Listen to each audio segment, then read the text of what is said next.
துதிக்கிறோம். உமக்கு நன்றி சொல்றோம். ஆண்டவரே, இந்த நேரத்திலும் உம்முடைய நாமத்துல ஆண்டவரே நாங்க எங்களை கூட்டி சேர்த்ததற்காய் நன்றி இயேசு சுவாமி.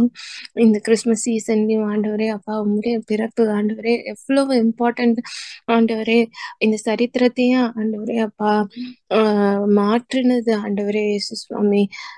அதை நினைச்சு ஆண்டவரே நாங்க துதிக்க எங்களுக்கு உதவி செய்யுங்க. Even as we worship today, ஏசப்பா எங்க கூட இருங்க, எங்களை வழி நடத்துங்க. இயேசுவின் நாமத்தில் ஜெபிக்கிறேன் நல்ல பிதாவே, ஆமென்.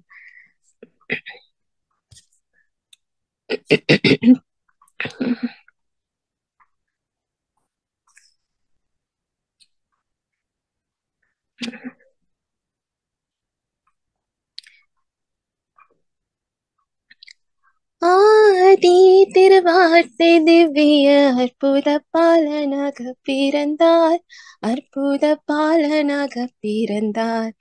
ஆதம் தம் பாவத்தின் சாபத்தை தீர்த்திட, ஆதம் தம் சாபத்தை தீர்த்திட, ஆதிரையோரை ஈடேற்றிட, மாசற்ற ஜோதி திருத்துவத்தோர் வஸ்து மரியம் கண்ணீடம் உதித்த, மரியம் கண்ணீடம் உதித்து, மகிமையை மறந்து தமை வெறுத்து, மகிமையை மறந்து தமை வெறுத்து, மனக்குமாரன் வேஷமாய் உன்னத கஞ்சீர் முகஞ்சீர் வாசகர் மின்னூஞ்சீர் வாசகர் மேனி நீரம் ஏலும் உன்னத காதலும் பொருந்தவே சர்வ நன்மை சொரூபனார் ரஞ்சிதனார். தாம் தாம் தந்தனர் வந்தனர் தீம் தீம் தீமய கற்றிட, சங்கீர்த்த சங்கீர்த்த சங்கீர்த்த சந்தோ சமண சோபனம் பாடவே, இங்கிர்த இங்கிர்த இங்கிர்த நம இருதயத்தில் எங்கும் நிறைந்திட,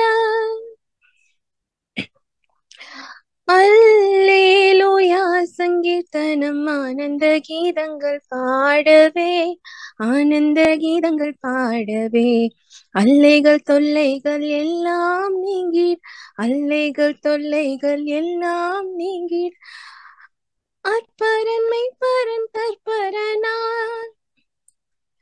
தாம் தாம் தந்தனர் வந்தனர் தீம் தீம் தீமைய கற்றிட, சங்கீர்த்த சங்கீர்த்த சங்கீர்த்த சந்தோ சமண சோபனம் பாடவே, இங்கிர்த இங்கிர்த இங்கிர்த நமது இருதயத்திலும் எங்கும் நிறைந்திட.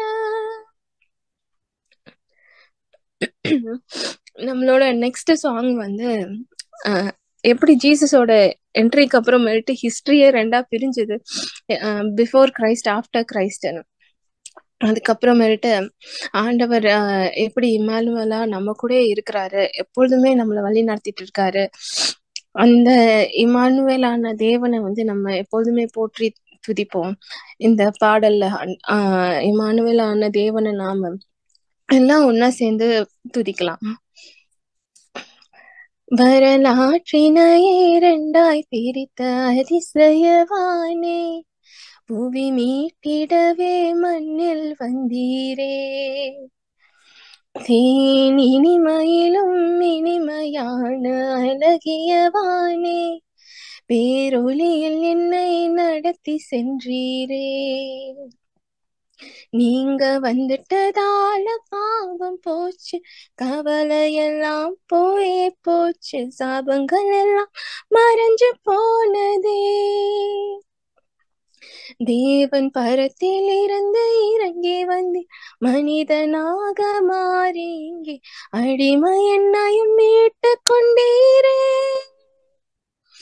நான் உம்மை போற்றுவேன், நான் உம்மை புகழுவேன், தினம் நன்றி சொல்லி அன்பை பாடி உம்மை வணங்குவேன். என் இம்மானுவேல் நீரே, என்றும் என்னோடு இருக்கின்றீரே, இனி என்னாலுமே உம் நாமமே பாடி போற்றுவேனே.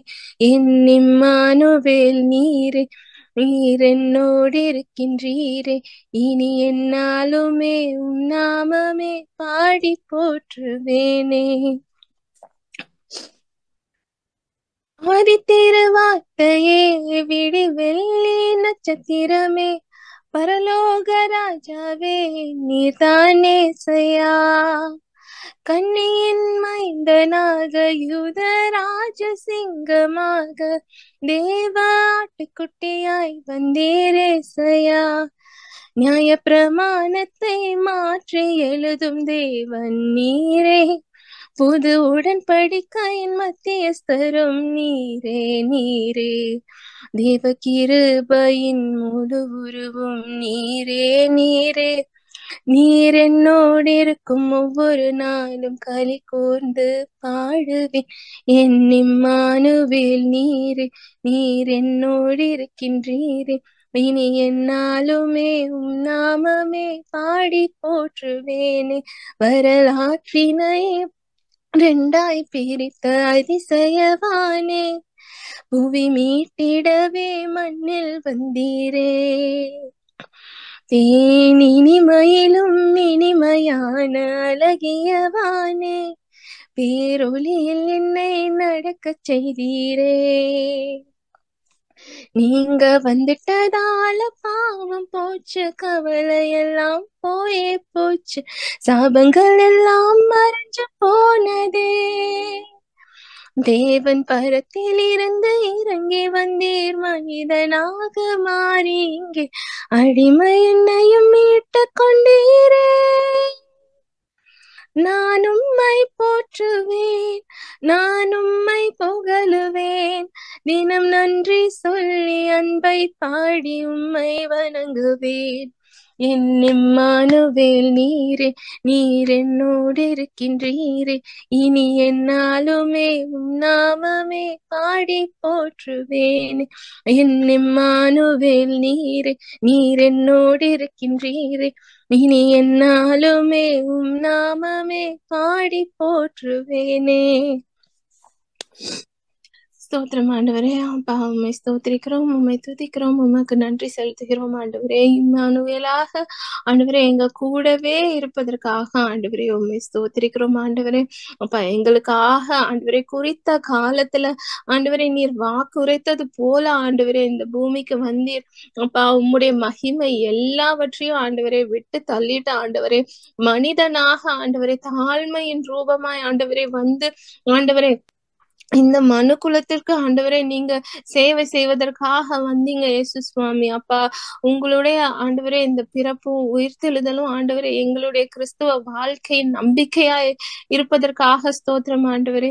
அப்பா, எங்களுடைய எல்லா கஷ்டங்களையும் எங்களுடைய எல்லா விதமா மனுஷனா நாங்க என்னெல்லாம் கோத்ரூ பண்றோமோ அது எல்லாத்தையும் ஆண்டவரே அப்பா தேவனா இருந்த நீர் மனித உருவத்துல வந்து ஆண்டவரே எல்லாத்தையும் கோத்ரூ பண்ணி ஏசப்பா இன்னைக்கு எங்களுக்கு பரிந்து பேசுகிற பிரதான ஆசாரியராக ஆண்டவரே அப்பா நீர் எங்களுக்காக இன்னும் பரிந்து பேசி கொண்டிருப்பதற்காக ஸ்தோத்திரம் ஆண்டவரே. அப்பா, நீர் அப்பா இந்த பூமிக்கு வரலன்னா எங்களுக்கு எந்த ஒரு நம்பிக்கையும் இருந்திருக்காது இயேசு சுவாமி. அப்பா, நீர் வந்த உடனே ஆண்டவரை இருள்ல இருந்தவங்க ஆண்டவரை பெரிய வெளிச்சத்தை பார்த்தாங்க ஆண்டவரை, கட்டுண்டவர்கள் விடுதலை ஆனார்கள் ஆண்டவரை.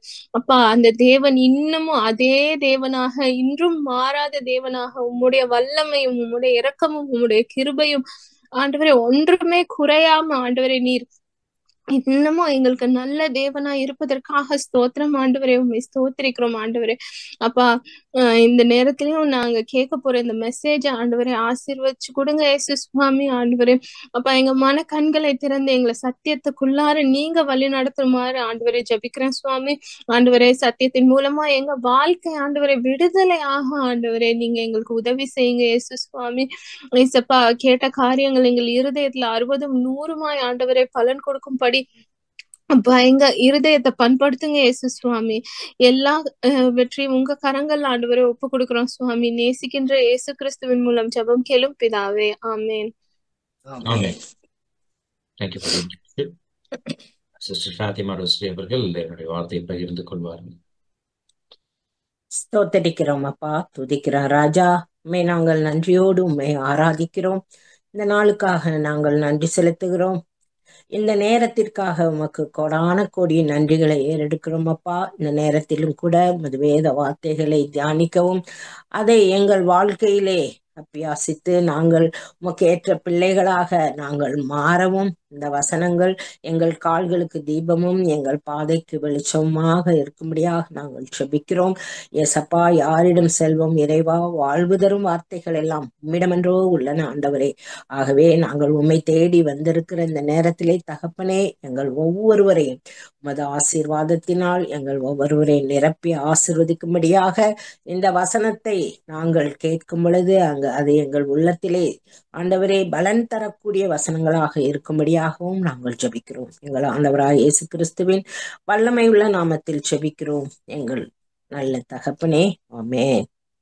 வாசிக்கலாம் சங்கீதம் 144:12. அப்பொழுது எங்கள் குமாரர் இளமையில் ஓங்கி வளருகிறவர், எங்கள் குமாரத்திகள் சித்திரந்தீர்த்த அரண்மனை மூளை கற்களைப் போலவும் இருப்பார்கள். எங்கள் குமாரர் இளமையில் ஓங்கி வளருகின்ற விருட்சக் கன்றுகளைப் போல இருப்பார்கள். இங்க தாவீது என்ன சொல்றாரு? பிள்ளைகளை, இளமையில் இருக்கின்ற பிள்ளைகளை தாவரங்களோடு அவர் ஒப்பிடுகிறார். அப்ப மண்ணிலிருந்து முளைத்த அந்த தாவரத்திற்கும் மண்ணிலிருந்து வந்த மனிதனுக்கும் எங்கோ ஒரு ஒற்றுமை இருப்பதாக தெரிகிறது. ஒரு தாய் தன் வாலிப மகனை இழந்து விட்டால் அவள் எப்படி அவங்க அழுவாங்க? ஆலமரம் போல் இருந்த என் மகனை இழந்து விட்டேனே என்று கதறி அழுவார்கள். மனிதனையும் கூட தேவன் பல இடங்களில் தாவரங்களுடன் ஒப்பிடுகிறார். சங்கீதம் 1:3 வாசிக்கலாம். அவன் நீர்க்கால்களின் ஓரமாய் நடப்பட்டு தன் காலத்தில் தன் கனியை தந்து இலையுதிர்க்கிற மரத்தை போல் இருப்பான். மரத்தை போல் அவன் செய்வதெல்லாம் வாய்க்கும். ஆமென். அப்போ அவன் நீர்க்கால்களின் ஓரமாய் நடப்பட்டு அவன் இலை உதிராதிருக்கிற மரம், அதாவது தன் கனியை தன் காலத்தில் கொடுக்கக்கூடிய மரத்தை போல இருப்பான், அவன் செய்வதெல்லாம் வாய்க்கும் என்று இந்த வசனத்துல நாம் வாசிக்கிறோம்.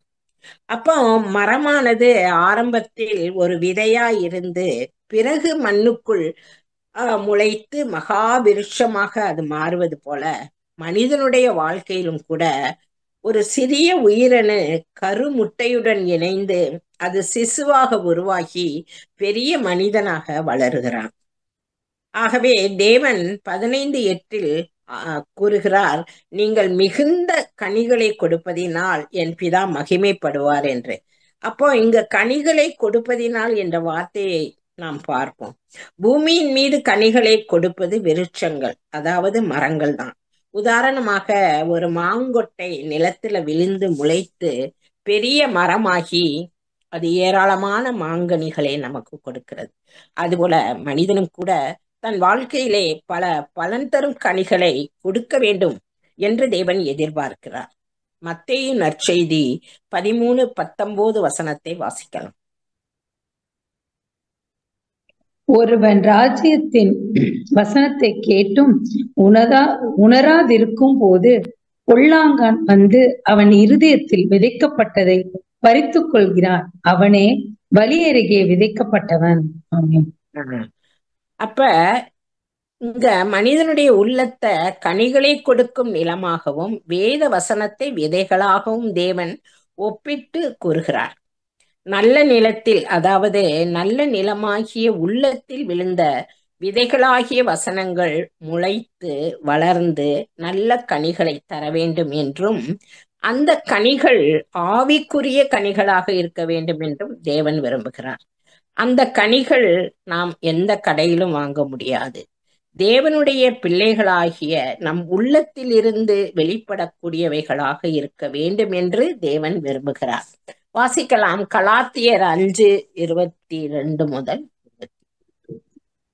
ஆவியின் கனியோ அன்பு, சந்தோஷம், சமாதானம், நீடிய பொறுமை, தயவு, நற்குணம், விசுவாசம், சாந்தம், இச்சையடக்கம், இப்படிப்பட்டவைகளுக்கு விரோதமான பிரமாணம் ஒன்றுமில்லை. அப்போ இந்த கனிகளைத்தான் ஆண்டவர் நம்மிடம் எதிர்பார்க்கிறார். இந்த கனிகள் அனைத்தும் நம் ஆத்துமா என்ற விருட்சத்திலிருந்து வெளிவரக்கூடிய கனிகள்.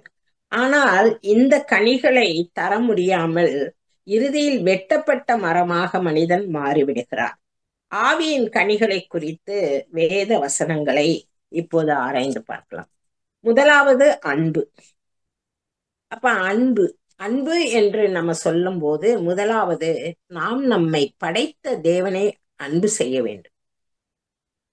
நான் பிரமிக்கத்தக்க அதிசயமாய் உண்டாக்கப்பட்டபடியால் நான் தேவனை துதிப்பேன் என்று சங்கீதத்தில் வாசிக்கிறோம். அதே போல நம்மை போல் சக மனிதர்களையும் தேவன் தான் படைத்திருக்கிறார். அவர்களையும் நாம் அன்பு செய்ய வேண்டும். இதுதான் தேவன் நமக்கு தரும் பிரதான அன்பு கட்டளைகள். இந்த அன்பை குறித்து 1 கொரிந்தியர் 13 அதிகாரத்துல நாம் ரொம்ப விரிவா வாசிக்கிறோம்.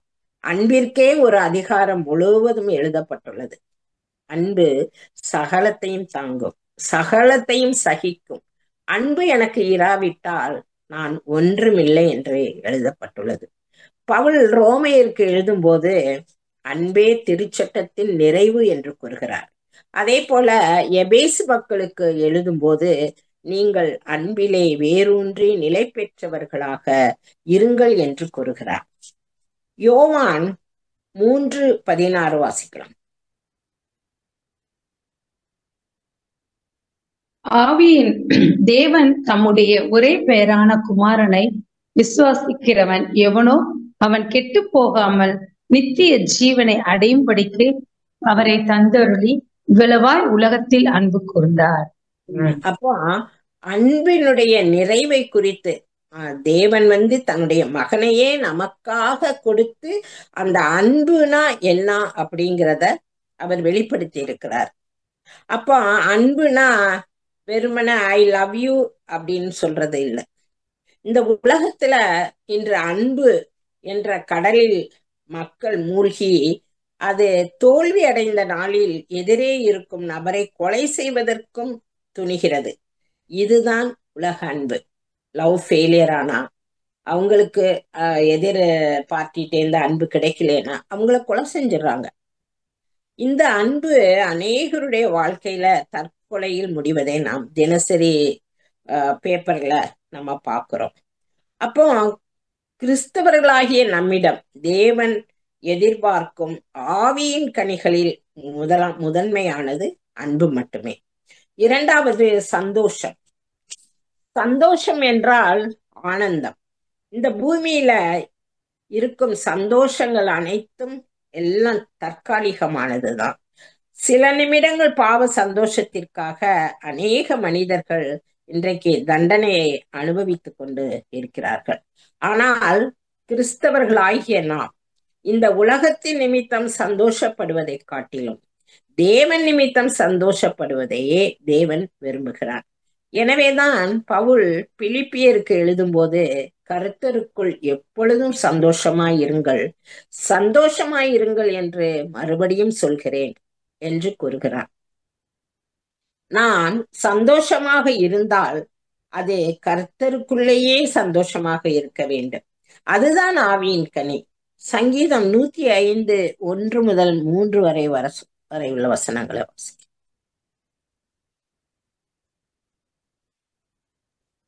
கர்த்தரை துதித்து அவருடைய நாமத்தை பிரஸ்தாபமாக்குங்கள். அவருடைய செய்கைகளை ஜனங்களுக்குள்ளே பிரசித்தப்படுத்துங்கள். அவரை பாடி அவரை கீர்த்தனம் பண்ணுங்கள். அவருடைய அதிசயங்களை எல்லாம் தியானித்து பேசுங்கள். அவருடைய பரிசுத்த நாமத்தை குறித்து மேன்மை பாராட்டுங்கள். கர்த்தரை தேடுகிறவர்களின் இருதயம் மகிழ்வதாக. பாருங்க எவ்வளவு அழகா இங்க சொல்லப்பட்டிருக்கிறது. அவரை துதிக்கணும், அவருடைய நாமத்தை பிரஸ்தாபப்படுத்தணும், அவருடைய செய்கைகளை எல்லாம் கர்த்தருடைய அதிசயங்களையும் அற்புதங்களையும் நம்ம பிரசித்தப்படுத்தணும். அவரை எப்பொழுதும் பாடி கீர்த்தனம் பண்ணணும். அவருடைய அதிசயங்களையெல்லாம் நினைத்து நம்ம தியானித்து நன்றி சொல்லணும். அவருடைய பரிசுத்த நாமத்தை குறித்து மேன்மை பாராட்டணும். அப்ப நம்ம கர்த்தரை நம்ம அப்படி தேடும்போது நமக்கு மகிழ்ச்சி. இதுதான் கர்த்தருக்குள் மகிழ்ச்சியாக இருப்பது. ஆனால் மனிதர்கள் சந்தோஷப்பட எல்லையே இல்லை. இந்த உலக மனிதர்கள் இந்த டிக்டாக், கலக்கப் போவது யாரு, டிவி நிகழ்ச்சி, ஆபாச படங்கள், ஆபாச வார்த்தைகளை பேசி அதுல சந்தோஷத்தை அனுபவிக்கிறார்கள். இதுதான் உலக சந்தோஷம். ஆனால் கர்த்தர் சொல்லுகிற சந்தோஷம் நம்ம கர்த்தருக்குள் மகிழ்ச்சியாக இருக்க வேண்டும். சங்கீதம் 32:11.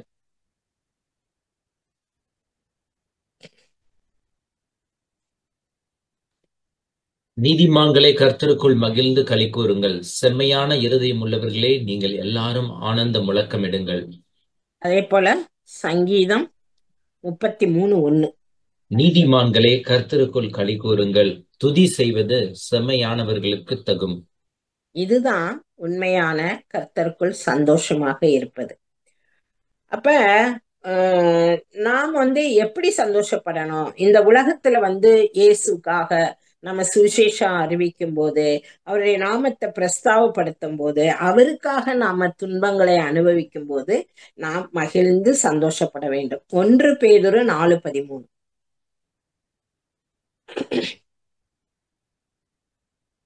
கிறிஸ்துவின் மகிமை வெளிப்படும் போது நீங்கள் களிகூர்ந்து மகிழும்படியாக அவருடைய பாடுகளுக்கு நீங்கள் பங்காளிகளானதால் சந்தோஷப்படுங்கள்.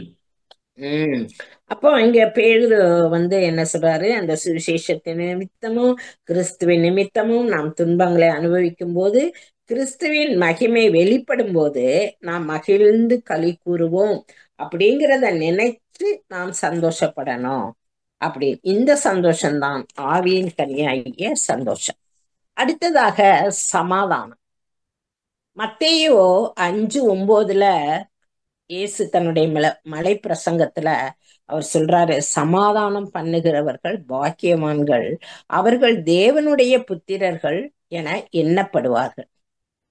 இந்த உலகத்துல சமாதானத்தை கெடுப்பதற்கு சத்துருவின் வல்லமை பலமாய் செயல்பட்டு கொண்டிருக்குது. ஆனால் கர்த்தருடைய பிள்ளைகளுக்கு கிடைக்கும் மிகப்பெரிய ஆசீர்வாதம் இந்த பூமியில சமாதானத்தோடும் மன நிம்மதியோடும் வாழ்வதுதான். இன்று அநேகருடைய வாழ்க்கையில ஒரு இனம் புரியாத ஒரு கலக்கம் இருப்பதை நம்ம பார்க்கிறோம். சிலர் என்ன பண்றாங்க? மதுபானத்தையும் போதை மாத்திரங்களையும் அவங்க சாப்பிட்டு சமாதானத்தை அவங்க தேடுகிறார்கள். ஆனால் 4ஆம் நூற்றாண்டில் வாழ்ந்த புனித அகஸ்தீனார் என்பவர் அவர் சொல்றாரு, என் ஆத்மா இளைப்பாறுதல் இல்லாமல் அங்கலாய்த்து கொண்டிருந்தது. ஆனால் இயேசுவிடம் வந்தபோதோ என் ஆத்மா இளைப்பாறுதல் அடைந்தது, சமாதானம் அடைந்தது என்று கூறுகிறார். ஆதாம் ஏவாள் கர்த்தருக்கு கீழ்ப்படியாமல் பாவம் செய்தபோது அவர்கள் தங்களை தாழ்த்தி மன்னிப்பு கேட்கவில்லை.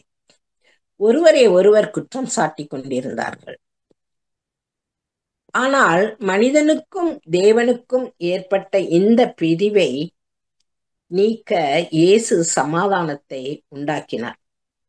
எப்படி என்றால் வாசிக்கலாம். கொலோசியர் 1:20.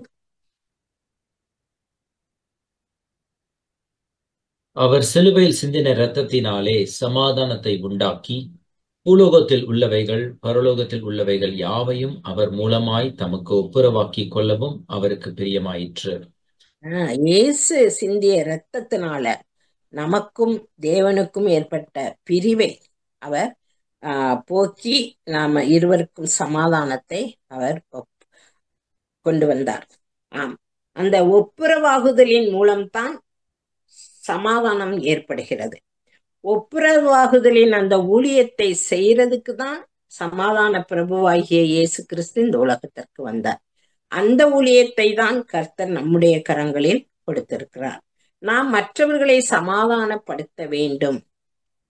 அது நம்மளுடைய கடமை. குடும்பத்துல சமாதானம் இருக்கணும். அதே போல குடும்பத்துல அன்பின் ஐக்கியம் காணப்படணும். நாம் அதற்கு காரணர்களாய் இருக்க வேண்டும் என்று தேவன் விரும்புகிறார். அதனால குடும்ப சமாதானத்திற்காக, அந்த உலக சமாதானத்திற்காக நாம் ஜெபிக்க வேண்டியது நம்முடைய ஒரு கடமை. இந்த ஒரு சின்ன சம்பவம் கூட உங்களுக்கு சொல்றேன். ஒரு முறை ஒரு சிறுவன், அவனுக்கு 10-12 வயசு இருக்கும், தெருவுல தன்னோட நண்பர்களோட அவன் அந்த சூதாடி கொண்டு இருக்கிறத அவங்க அப்பா பார்த்துடுறாரு. உடனே அவனை அடிச்சு உதைச்சு வீட்டுக்குள்ள கூட்டு வந்து அவங்க அம்மாட்ட, என்ன புள்ள வளர்த்திருக்க, உன் பையன் இந்த மாதிரி இந்த வயசுலயே இவ்வளோ பெரிய தப்பு பண்ணிட்டு இருக்கானேன்னு அவங்க அம்மாவையும் ரொம்ப திட்டிடுறாரு. அந்த பையனை ரொம்ப அடிச்ச உடனே அன்னைக்கு நைட்டு அந்த பையன் அப்பா அம்மா தூங்கும்போது வீட்டை விட்டு ஓடி போயிடுறான். இப்ப அடுத்த நாள் எந்திரிச்சு பார்த்தா பையனை வீட்டுல இல்லை. உடனே அந்த அம்மா ரொம்ப வேதனைப்படுறாங்க. ஆனா அவங்க அப்பா மனச கடினப்படுத்திக்கிறாரு. தப்பு செஞ்சான், இவனுக்கு தண்டனை அவசியம் தேவை அப்படின்னு அவங்க அப்பா கடினப்படுத்திக்கிறாரு. ஆனா அவங்க அம்மா ஒவ்வொரு நாளும் அழுகுறாங்க. மொட்டை மாடியில ஏறி போய் மகன் வரமாட்டானா அப்படின்ட்டு எதிர்பார்த்து காத்துக்கிட்டே இருக்காங்க. அப்படி அவங்க மாடிப்படி ஏறும்போது ஒரு நாள் கீழே விழுந்து கை கால்லாம் பயங்கரமா உடைஞ்சு போகுது. தலையும் அடிபட்டுருது. உடனே ஆஸ்பத்திரியில சேர்க்குறாங்க. ஆஸ்பத்திரியில சேர்த்தா அவங்க எவ்வளவோ ட்ரீட்மெண்ட் கொடுத்துட்டு அவங்க இனிமே பிழைக்க மாட்டாங்க, நீங்க வீட்டுக்கு கூட்டு போயிருங்க அப்படின்னு சொன்னோன்னே வீட்டுக்கு வந்துடுறாங்க. அதுக்கு மேல அந்த அம்மாவால மாடிப்படி ஏற முடியாததுனால அவங்க சொல்றாங்க அவங்க அப்பாட்ட, நீங்க பேப்பர்ல ஒரு அட்வர்டைஸ்மெண்ட் கொடுங்க, அதை பார்த்து நான் சாவறதுக்குள்ள உன்னுடைய முகத்தை நான் பார்க்கணும், அதனால கட்டாயம் வீட்டுக்கு வந்திருப்பா, நான் உன்னை பார்க்கணும் அப்படின்னு விளம்பரப்படுத்துங்க, நான் விளம்பரம் கொடுக்குற மாதிரி நீங்க கொடுங்க அப்படின்னு சொன்னோன்னே சரின்ட்டு மனைவி சொல்றாங்களேன்ட்டு அவரும் விளம்பரம் கொடுக்குறாரு. அப்ப அந்த பையன் ஒரு ஹோட்டல்ல ஒரு சர்வரா வேலை பார்த்துட்டு இருக்கான். அப்ப இந்த விளம்பரத்தை காலையில அந்த செய்தித்தாளை பார்க்கும்போது இவனோட படத்தை போட்டு அவங்க அம்மா படத்தையும் போட்டு அந்த மெசேஜை பார்த்த உடனே அந்த பையன் ரொம்ப அழுகுறான். நம்ம அம்மா அப்பாவுக்கு இப்படி துரோகம் பண்ணிட்டோமே அப்படின்ட்டு உடனே அவன் என்ன பண்றான், அம்மாவை தேடி வரான். அவங்க வீட்டுக்கு ஜன்னல் வழியா பாக்குறான், அம்மா தூங்கிட்டு இருக்காங்க. அம்மா அம்மான்னு கூப்பிடுறான். உடனே அவங்க மகனோட சத்தத்தை கேட்டு முழிச்சுக்கிறாங்க. முழிச்சுட்டு வாப்பா உள்ள வா அப்படின்னு கூப்பிடுறாங்க.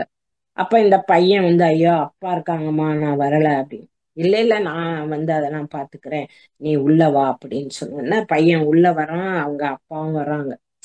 அப்ப உடனே அவங்க என்ன பண்றாங்க, நீ இனிமே கவலைப்படாத, அப்பா உன்னைய பாத்துக்குவாங்க அப்படின்னு சொல்லிட்டு அவங்க அப்பாவோட கையையும் அந்த பையனோட கையையும் ஒன்றா சேர்த்துட்டு, இனிமே நான் அந்த உலகத்துல இருக்க போறதில்ல, நீங்க தான் மகனை பாத்துக்கணும், நீ தான் அப்பா பாத்துக்கணும் அப்படின்னு சொல்லிட்டு அப்படியே கையை அப்படியே சேர்த்து விடுறாங்க. அவங்க கையில இருந்து காயத்துல இருந்து ரத்தமா வலியுது.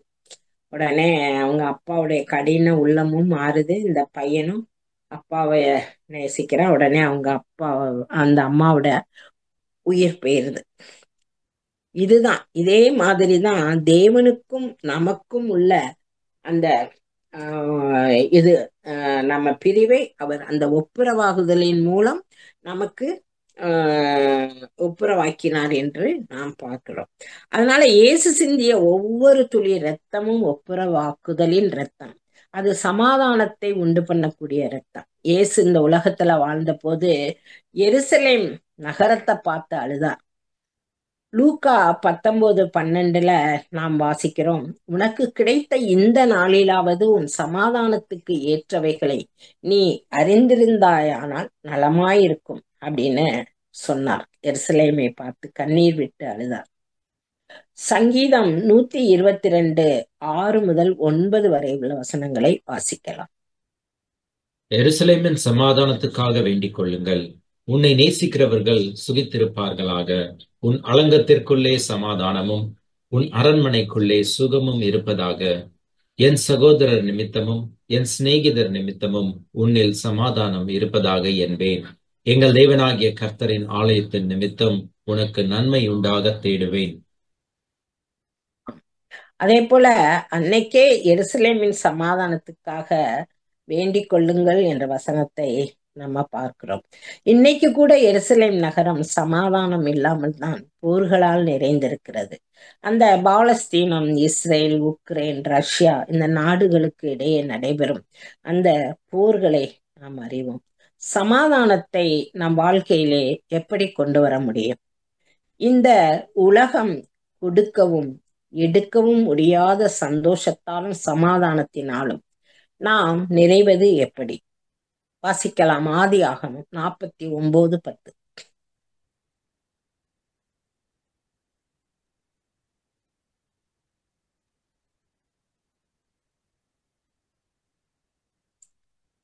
சமாதான கர்த்தர் வருமளவும் செங்கோல் யூதாவை விட்டு நீங்குவதும் இல்லை, நியாய பிரமாணிக்கன் அவன் பாதங்களை விட்டு ஒளிவதும் இல்லை என்று வாசிக்கிறோம்.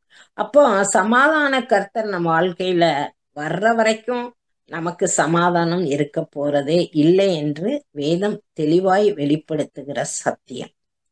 அப்போ ஏசாயா 26:3 வாசிக்கலாமா?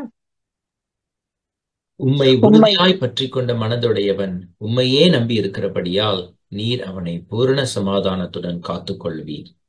அப்போ நம்மளும் இயேசுவை உறுதியாய் நம்ம பற்றி கொள்ளணும்.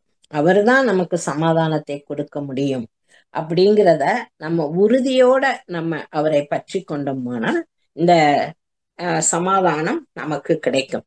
இந்த சமாதானம் நமக்கு கிடைக்கணும்னா ஒரு 2 வழிகளை குறித்து நாம் பார்க்கலாம். முதலாவது இயேசு தருகின்ற சமாதானம். அப்போ ஏசாயா 53:5 வாசிக்கும் போது நமக்கு சமாதானத்தை உண்டு பண்ணும் ஆக்கினையை அவர் ஏற்றுக்கொண்டார் என்று அவர் வாசிக்கிறோம். அப்போ அந்த சமாதானத்தை இயேசு ஒருவர் மட்டும்தான் கொடுக்க முடியும். அது இந்த உலக சமாதானம் மாதிரி கிடையாது. அவர் கொடுக்கிற சமாதானம் அதுதான் உண்மையான சமாதானம்.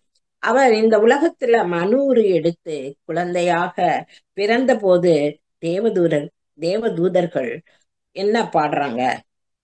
உன்னதத்தில் இருக்கிற தேவனுக்கு மகிமையும் பூமியிலே சமாதானமும் மனுஷன் மேல் பிரியமும் உண்டாவதாக என்று சொல்லி தேவனை துதித்தார்கள் என்று வாசிக்கிறோம். இததான் கிறிஸ்துமஸ் அன்னைக்கு நாமும் கொண்டாடி மகிழ போகிறோம்.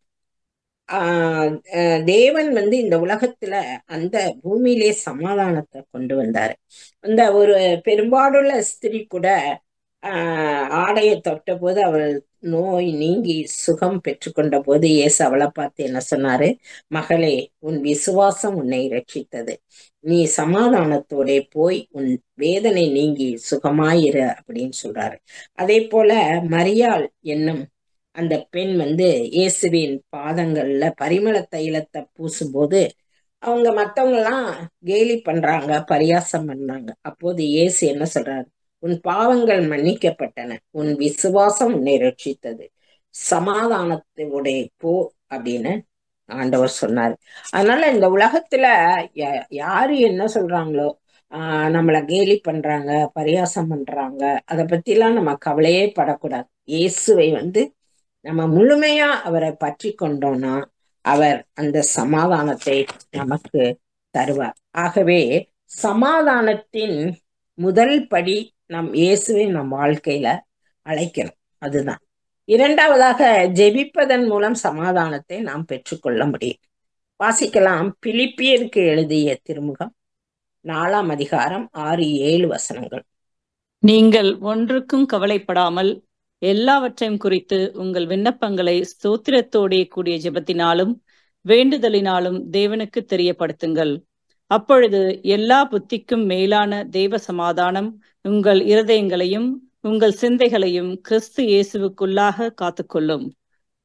அந்த தேவ சமாதானம் நம்ம ஜெபிக்கிறதன் மூலமாக நமக்கு கிடைக்குது. அப்ப இயேசு இந்த யோவான் நற்செய்தியை வாசிக்கும் போது இயேசு உயிர் தெழுந்தவுடன் சீஷர்களுக்கும் அவர் காட்சி கொடுக்கும்போது அவர் என்ன சொல்றாரு? 3 முறை சமாதானம் அப்படின்னு வாழ்த்துகிறார். ஆனால் இயேசு கிறிஸ்து கொடுக்கும் சமாதானம் எப்படிப்பட்டது? வாசிக்கலாம். யோவான் 14:27. சமாதானத்தை உங்களுக்கு வைத்து போகிறேன், என்னுடைய சமாதானத்தையே உங்களுக்கு கொடுக்கிறேன். உலகம் கொடுக்கிற பிரகாரம் நான் உங்களுக்கு கொடுக்கிறதில்லை. உங்கள் இருதயம் கலங்காமலும் பயப்படாமலும் இருப்பதாக. அந்த சமாதானம் நமக்கு இயேசு கொடுக்கிற சமாதானம் நம்ம உள்ளத்துல வந்துருச்சுன்னா நம்ம நம்ம வாழ்க்கையில நடக்கிற எந்த காரியத்தை குறித்தும் நம்ம பயப்படவும் வேண்டியதில்லை, கலங்கவும் வேண்டியதில்லை. ஏன்னா உலகம் கொடுக்கிற மாதிரி சமாதானம் நான் கொடுக்கல அப்படின்னு ஆண்டவர் நமக்கு அந்த வார்த்தைகளை சொல்லி நம்மை தைரியப்படுத்துகிறார். ஆகவே நாம் தேடும் நிம்மதி, சமாதானம் அது இயேசு கிறிஸ்துவிடம் மாத்திரம்தான் உண்டு. அவரிடம் வருகிற ஒருவரையும் அவர் புறம்பே தள்ளுகிறதில்லை. எனவே நம் உள்ளத்தை இயேசுவிடம் ஒப்புக்கொடுத்து அந்த சமாதானத்தை பெற்றுக்கொண்டு அந்த சமாதானம் என்னும் ஆவியின் கனியை பிறருக்கும் கொடுத்து நாம் மகிழ வேண்டும். 4வதாக நீடிய பொறுமை. இந்த நீடிய பொறுமை என்பது மனிதர்களிடம் அது காணப்படவே முடியாது. அது மிகவும் அரிது. லூக்கா 18:7 நாம் வாசிக்கிறோம், அந்தப்படியே தேவன் தம்மை நோக்கி இரவும் பகலும் கூப்பிடுகிறவர்களாகிய தம்மால் தெரிந்து கொள்ளப்பட்டவர்களின் விஷயத்தில் நீடிய பொறுமையுள்ளவராயிருந்து அவர்களுக்கு நியாயம் செய்யாமல் இருப்பாரோ? அப்போ அவரை நோக்கி நம்ம கூப்பிடும்போது அவர் நிச்சயம் நியாயம் செய்வாரு. நம்முடைய நீடிய நமக்கு இப்ப நடக்கலையே, நம்ம ஜெபிச்சோமே, நம்ம ஆண்டவர்கிட்ட கேட்டோமே, ஒண்ணுமே நம்ம வாழ்க்கையில நடக்கலையே அப்படின்னு நம்ம நினைச்சோம்னா அவரு என்ன செய்யறாரு, நீடிய பொறுமையா இருந்து நமக்கு அவர் நியாயம் செய்வார் அப்படிங்கிறத நம்ம விசுவாசிக்கணும். அப்போ தேவனிடத்தில் தான் அந்த நீடிய பொறுமையை நாம் பார்க்க முடியும். 2 பேதுரு 3:15. மேலும் நம்முடைய கர்த்தரின் நீடிய பொறுமையை இரட்சிப்பென்று எண்ணுங்கள். நமக்கு பிரியமான சகோதரனாகிய பவுலும் தனக்கு அருளப்பட்ட ஞானத்தினாலே இப்படியே உங்களுக்கு எழுதியிருக்கிறான். அப்ப நீடிய பொறுமையை நம்ம கர்த்தருடைய ரட்சிப்பு அப்படின்னு நம்ம அதை எண்ணணும்னு பவுல் சொல்றாரு. அப்போ இந்த இயேசுவின் 2வது வருகை தாமதமாகி கொண்டிருக்கிறது. அப்போ அவருடைய நீடிய பொறுமையை தான் இது காண்பிக்கிறது. ஏன்னா இன்னைக்கே ஆண்டவர் வந்துட்டாருன்னா அநேகர் ரட்சிக்கப்படாம அநேகர் நரகத்துக்கு தள்ளப்பட்டுருவாங்க. அதனால அவர் நீடிய பொறுமை உள்ளவராயிருந்து அனைவரும் ரட்சிப்புக்குள்ள வர வேண்டும் அப்படின்னு ஆண்டவர் எதிர்பார்க்கிறார். அப்ப இந்த நீடிய பொறுமையை நம்ம ஆண்டவர் ஒருவரிடம்தான் அது இருக்க முடியும். இந்த மனிதர்களிடையே பொறுமையே இல்லாதிருக்கும் போது நாம் எப்படி நீடிய பொறுமையை எதிர்பார்க்க முடியும்? 5வதாக தயவு. தயவுங்கிறதுக்கு இரக்கம் அப்படின்னு கூட சொல்லலாம். ஆண்டவருடைய பிள்ளைகளாகிய நாம் ஒருவருக்கொருவர் தயவாய் இரக்கமாய் உள்ளவர்களாய் இருக்க வேண்டும் என்று தேவன் எதிர்பார்க்கிறார். நீதிமொழிகள் 14:19 கூட நம்ம வாசிக்கிறோம், நீதிமான்களுக்குள்ளே தயை உண்டு என்று. அப்போ தேவன் நம்மீது வைத்திருக்கும் தயவைத்தான் கிருபை, இரக்கம் அப்படின்னு சொல்றோம். அப்ப அதனாலதான் வானகத் தந்தை இரக்கமுள்ளவர்களாய் இருப்பது போல நீங்களும் இரக்கமுள்ளவர்களாய் இருங்கள் என்று இயேசு நமக்கு அறிவுறுத்துகிறார். அதனால நம்மால முடிஞ்ச வரைக்கும் நம்மை சுற்றி வரும் வாழ்கின்ற மனிதர்களிடம் இரக்கம், தயவு என்ற அந்த ஆவியின் கனியை வெளிப்படுத்துவதற்கு முயற்சி செய்யலாம்.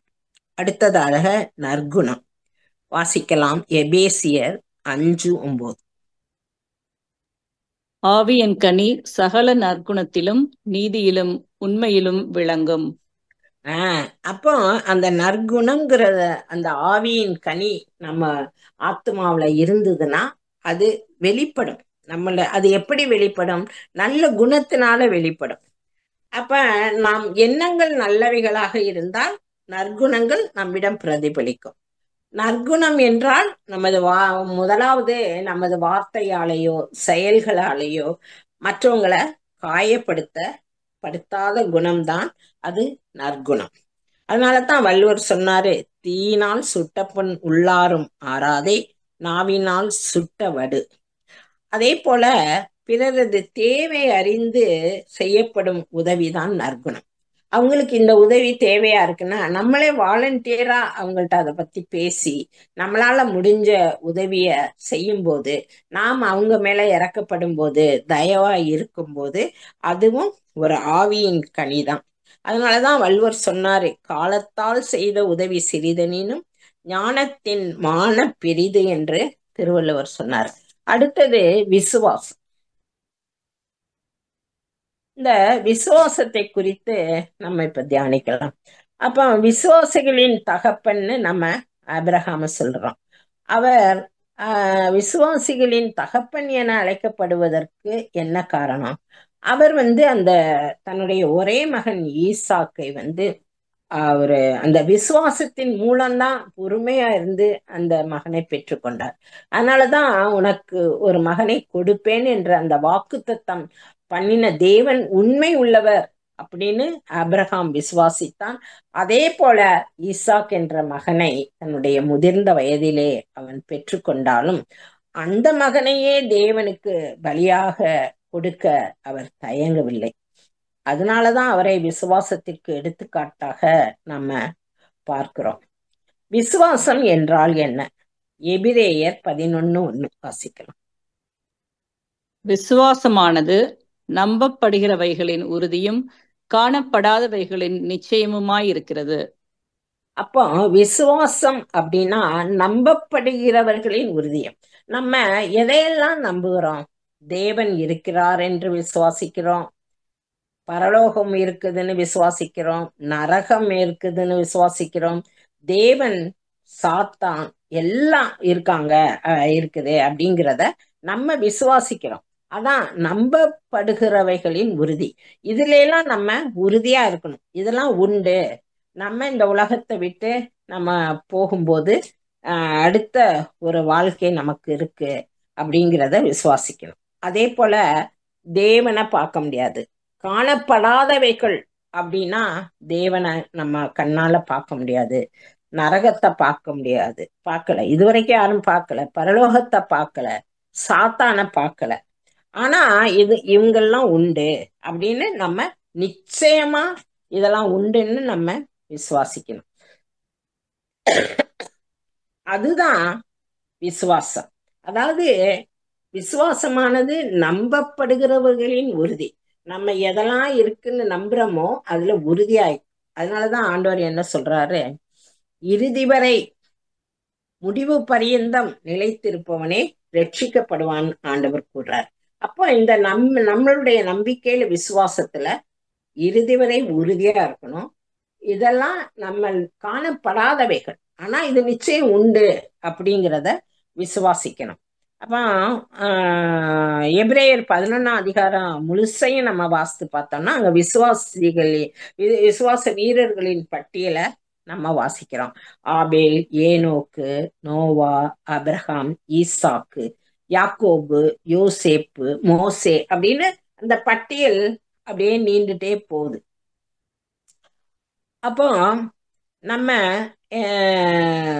நம்மளுடைய இந்த உலக வாழ்க்கை முடிந்த பிறகு நிச்சயமா பரலோகம் உண்டு என்பதை நாம் நிச்சயமாக நம்ப வேண்டும். அதுதான் விசுவாசம். அந்த விசுவாசத்தின் பலன்தான் ஆத்தும ரட்சிப்பு. 1 பேதுரு 1:8-9 அவரை நீங்கள் காணாமல் இருந்தும் அவரிடத்தில் அன்பு கூறுகிறீர்கள். இப்பொழுது அவரை தரிசியாமல் இருந்தும் அவரிடத்தில் விசுவாசம் வைத்து சொல்லி முடியாததும் மகிமையால் நிறைந்ததுமாயிருக்கிற சந்தோஷமுள்ளவர்களாய் களி கூர்ந்து உங்கள் விசுவாசத்தின் பலனாகிய ஆத்ம ரட்சிப்பை அடைகிறீர்கள். இந்த விசுவாசத்தினால நமக்கு கிடைக்கக்கூடிய பலன் ஆத்ம ரட்சிப்பு. அப்புறம் அதுலயே நம்ம இறுதி வரை நிலைச்சிருக்கும் போது அந்த நித்திய பரலோகம் நமக்கு ஆண்டவர் நமக்கு தருவார். அதனாலதான் எபிரேயர் 12:1 நம்ம வாசிக்கிறது போல விசுவாசத்தை துவக்குகிறவரும் விசுவாசத்தை முடிக்கிறவருமான இயேசுவை நோக்கி நமக்கு நியமித்திருக்கிற ஓட்டத்தில் பொறுமையோடே ஓடக்கடவும் அப்படின்னு வாசிக்கிறார். அப்போ நம்ம அந்த விசுவாசத்தை அந்த வாழ்க்கை முழுவதும் அப்படியே உறுதியா பற்றி கொண்டு நம்ம பொறுமையோட ஓடும் பொழுது 2 தீமோத்தேயு 4:7-8 பவுல் கூறுவதை போல நல்ல போராட்டத்தை போராடினேன், ஓட்டத்தை முடித்தேன், விசுவாசத்தை காத்து கொண்டேன். இது முதல் நீதியின் கிரீடம் எனக்கென வைக்கப்பட்டுள்ளது. அதை நீதியின் நடுவராகிய ஆண்டவர் எனக்கு தருவார். எனக்கு மட்டுமல்ல, அவர் பிரசன்னமாகுதலை காத்திருக்கக்கூடிய ஒவ்வொருவருக்கும் அதை தருவார் என்று பவுல் கூறுகிறார். அதுபோல ஆபிரகாம், ஈசாக்கு, யாக்கோபு, மோசே, தாவீது பவுல் போன்றவர்கள் தங்களுடைய வாழ்க்கையிலே கனிகளை தரக்கூடிய மரங்களாக தங்களுடைய வாழ்க்கையின் பலனை காட்டினார்கள். இப்போ நோவாவுல நீதி என்ற கனி, யோபு வாழ்க்கையில பொறுமை என்ற கனி, மோசேயிடம் சாந்தம் என்ற கனி, சாலமோனில ஞானம் என்ற கனி, தாவீதில் நொறுங்குண்ட இருதயம் என்ற கனி இருப்பதை நாம் பார்க்கிறோம். இந்த 9 கனிகளும் ஒருங்கே அமைய பெற்று 9 கனிகளையும் பிறருக்கு கொடுக்கும் நற்குணங்களை கொண்டிருந்தவர் இயேசு கிறிஸ்துவானவர் ஒருவர் மட்டும்தான். அவரிடம்தான் இந்த 9 கனிகளும் அவரிடம் பரிபூரணமாய் இருப்பதை நாம் காண்கிறோம். வாசிக்கலாமா? கொலோசையர் 2:9.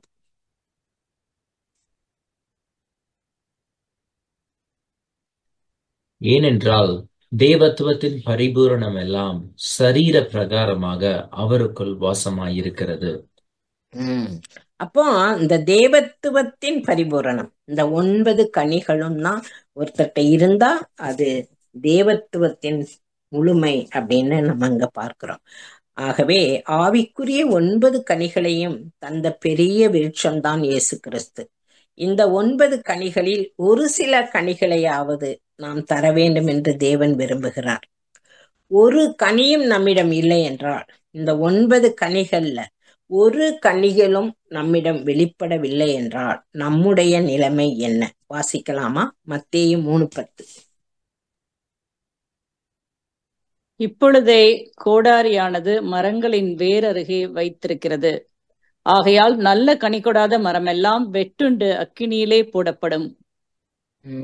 இது மரங்களை குறித்து சொன்ன வார்த்தை இல்ல, ஆவியின் கனிகளை தராத மனிதர்களை குறித்து சொன்ன தேவனுடைய உயிருள்ள ஆற்றலுள்ள வார்த்தை.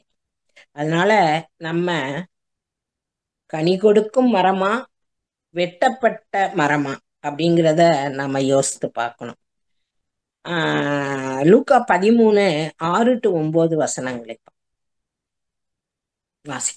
அப்பொழுது அவர் ஒரு உவமையையும் சொன்னார். ஒருவன் தன் திராட்சை தோட்டத்தில் ஒரு அத்திமரத்தை நட்டிருந்தான்.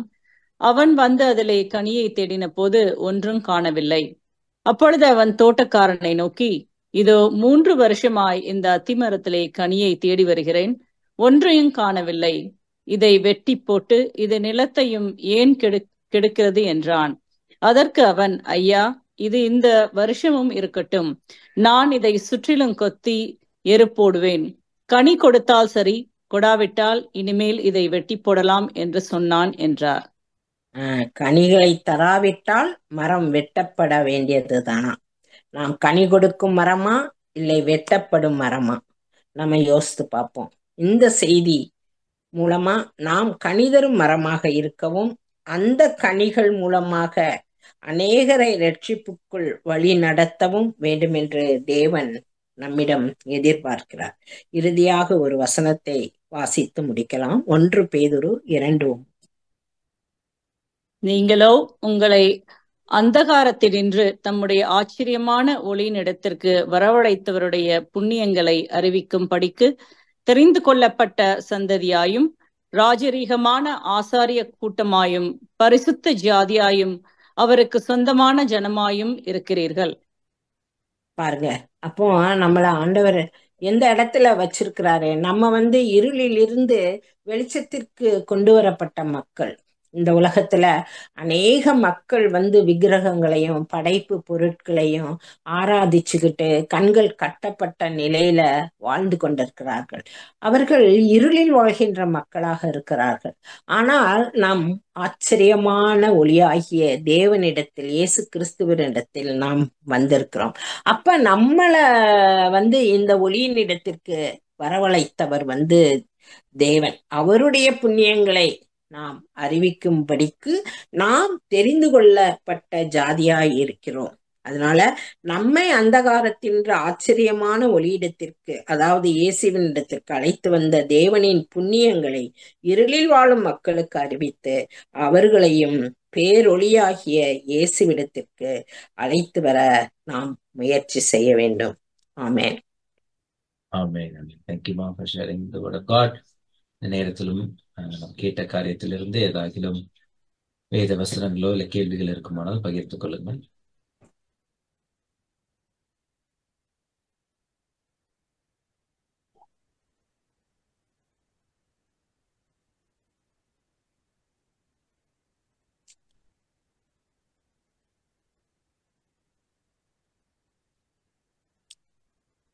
சரிங்களா? ஆகவே நான் இப்பொழுது சொன்ன அந்த செய்தி எல்லாருக்கும் நல்லபடியா புரிஞ்சிருக்கும்னு நினைக்கிறேன். வேத வசனங்கள், நான் சொன்ன வேத வசனங்களின்படி அதை நீங்களும் அதை வாசித்து அதை ஆராய்ந்து பாருங்கள். நாம் இப்பொழுது ஜெபம் செய்து முடிக்கலாம்.